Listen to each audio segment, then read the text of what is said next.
अक्सर पौराणिक कथाओं में नचिकेता और यमराज के संवाद की कहानी सुनाई जाती है। एक बालक जो सशरीर यमराज तक पहुंचा और उसने जीवन और मौत से जुड़े रहस्य जान लिए। किसी प्राणी ने पहली बार यमराज से पूछा था कि मृत्यु क्यों होती है, मृत्यु के बाद मनुष्य का क्या होता है, वो कहाँ जाता है। ये 3 सवाल सबसे पहले एक बच्चे ने यमराज से पूछे थे। ये कहानी कठोपनिषद की है। कठोपनिषद प्रमुख उपनिषदों में से एक है।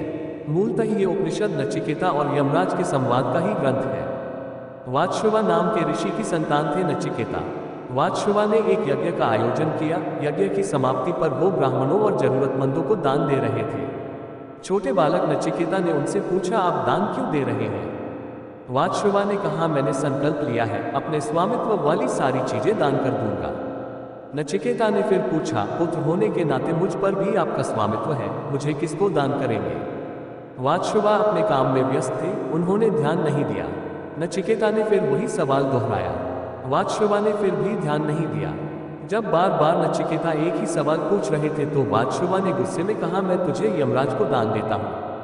नचिकेता पिता की आज्ञा मानते हुए यमलोक की ओर चल दिए, लेकिन उसकी आयु पूरी नहीं हुई थी, सो यमदूतों ने उसकी ओर ध्यान नहीं दिया। यम के द्वार पर नचिकेता 3 दिन भूखे प्यासे बैठे रहे। तब यमराज खुद उनसे मिलने आए और कहा कि तुमने 3 दिन तक भूखे रहकर मेरे लिए तप किया है, सो तुम 3 वरदान मांग लो। नचिकेता ने कहा, पहला वरदान ये कि मैं जब मेरे पिता के पास लौट जाऊं तो उनका गुस्सा शांत हो जाए। दूसरा ये कि आप मुझे अग्नि विद्या का ज्ञान दें ताकि मैं लोगों का भला कर सकूं। और तीसरा, मुझे जीवन और मृत्यु से जुड़े सवालों का जवाब दीजिए, इससे जुड़े रहस्य मुझे बताएं। पहले 2 वरदान तो यमराज ने मान लिए, लेकिन तीसरे के लिए उन्होंने इनकार किया। लेकिन नचिकेता की जिद और लगन के आगे उन्हें हार माननी पड़ी। नचिकेता के सवाल पर यमराज को जवाब देना पड़ा। यमराज ने कहा, किसी की मौत क्यों होती है, इसे समझाना बहुत कठिन है। ये कर्मफल का परिणाम भी है, भाग्य का लेख भी है। जो भी संसार में जीवन पाता है, उसका वहां रहने का एक तय समय होता है। इसके बाद उसे किसी न किसी रूप में संसार को छोड़ना ही पड़ता है। नचिकेता ने पूछा, मृत्यु किन लोगों को पीड़ा नहीं देती?